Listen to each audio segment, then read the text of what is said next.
A positively charged wire is bent into a semicircle of radius r. The total charge on the semicircle is q. However, the charge per unit length along the semicircle is non-uniform and given by the following linear charge density equation, with theta measured from the y-axis. And in part A, what is the relationship between lambda naught, the radius r, and the charge q? Well, if we break this wire up into infinitesimal charge elements, dq, then the total charge is the sum of all those charge elements. And dq is simply the linear charge density lambda, being lambda naught cosine theta, by the length of this differential charge element.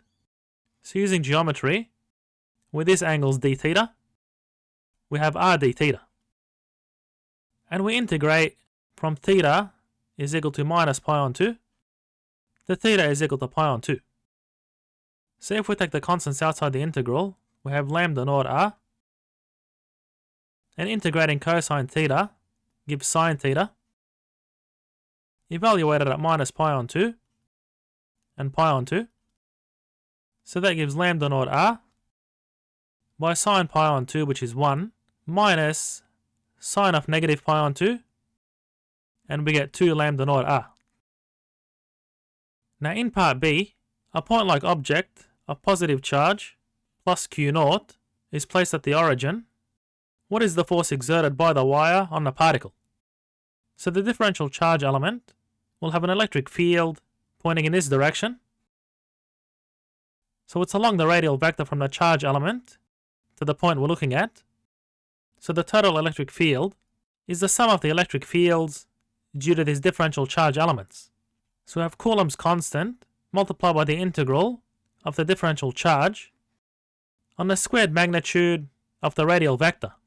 So the length of this radial vector is constant for this arc, no matter which differential charge elements we're looking at. And that's multiplied by r hat, being the unit direction vector that's pointing in the direction of the radial vector. So using geometry, where we see the angle theta equal to this angle theta, so the x component points in a negative x direction and is minus sine theta.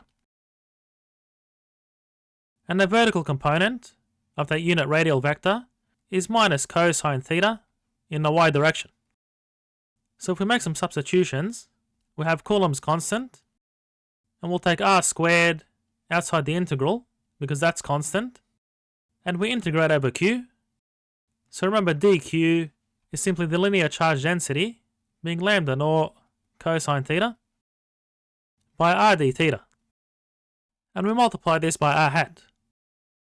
Now from here, we can utilize the symmetry of the problem. So if we take an equivalent charge element on the other side, well, that's going to result in an electric field pointing in the opposite direction. So therefore, by vector addition, the net electric field due to these two charge elements is going to point downwards. So essentially, the x components will cancel each other out. And now let's get rid of this, as we don't need it. So if we break up the integral into two integrals, we have k lambda naught on r, where we take the constants outside, and that's multiplied by the integral of minus sine theta by cosine theta over theta in the x direction, and plus the integral of minus cosine squared theta over theta in the y direction. And if you evaluate this integral from minus pi on 2 to pi on 2, which I'll leave for you as an exercise, due to the symmetry of the problem, the net electric field in the x direction is 0. So this integral is 0, and what we're left with is negative k lambda naught on r by the integral of cosine squared theta, which is 1/2 plus 1/2 cosine 2 theta by the trig identity over theta in the j direction. And due to the symmetry of the problem, we can integrate from theta is equal to 0 to theta is equal to pi on 2, and then multiply the result by 2.